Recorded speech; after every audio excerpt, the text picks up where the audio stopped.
أعوذ بالله من الشيطان الرجيم. بسم الله الرحمن الرحيم.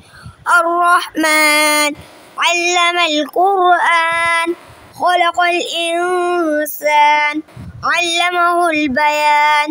الشمس والقمر بحسبان والنجم والشجر يسجدان والسماء رفعها ووضع الميزان ألا تطغوا في الميزان وأقيموا الوزن بالقسط ولا تخسروا الميزان والأرض وضعها للأنام فيها فاكهة والنخل ذات الأكمام والحب ذو العصف والريحان فبأي آلاء ربكما تكذبان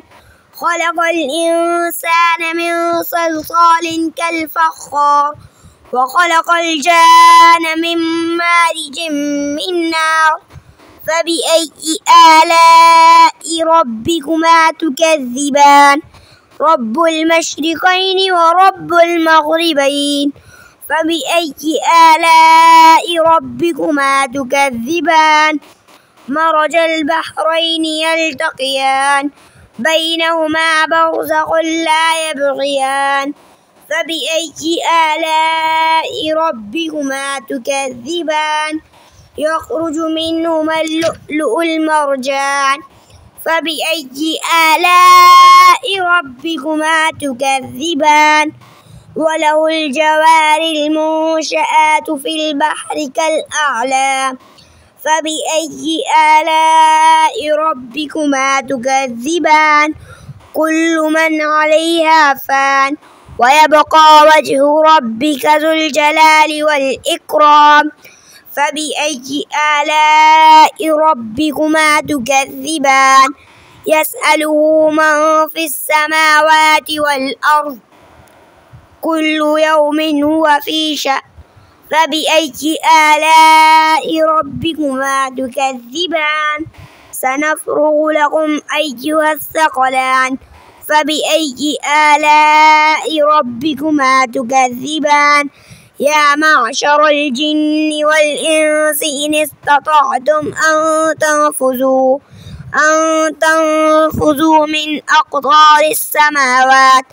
من أقطار السماوات والأرض فانفذوا لا تنفذون إلا بسلطان فبأي آلاء ربكما تكذبان يرسل عليكما شواذ من نار ونحاس فلا تنتصران فبأي آلاء ربكما تكذبان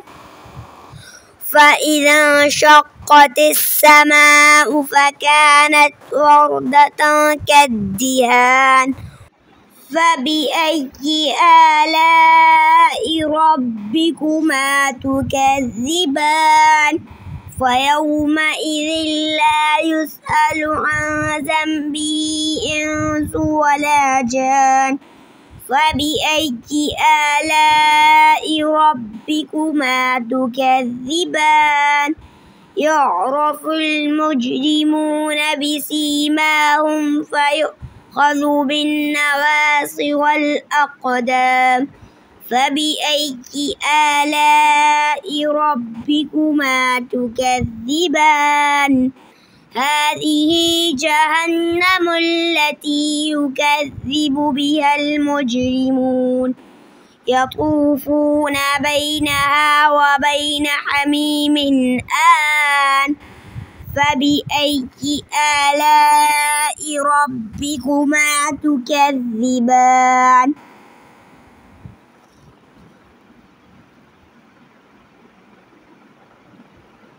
ولمن خاف مقام ربه جنتان فبأي آلاء ربكما تكذبان ذواتا أفنان فبأي آلاء ربكما تكذبان فيهما عينان تجريان فبأي آلاء ربكما تكذبان فيهما من كل فاكهة زوجان فبأي آلاء ربكما تكذبان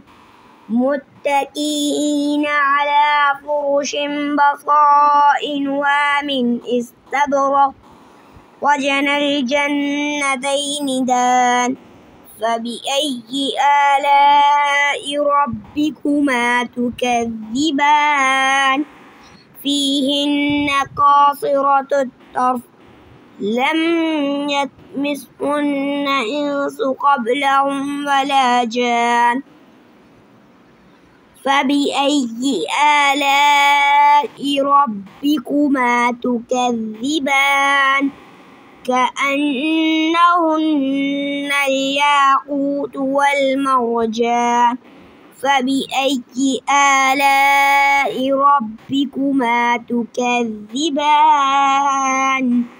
هل جزاء الإحسان إلا الإحسان فبأي آلاء ربكما تكذبان ومن دونهما جنتان فبأي آلاء ربكما تكذبان مدهامتان فبأي آلاء ربكما تكذبان فيهما عينان تضختان فبأي آلاء ربكما تكذبان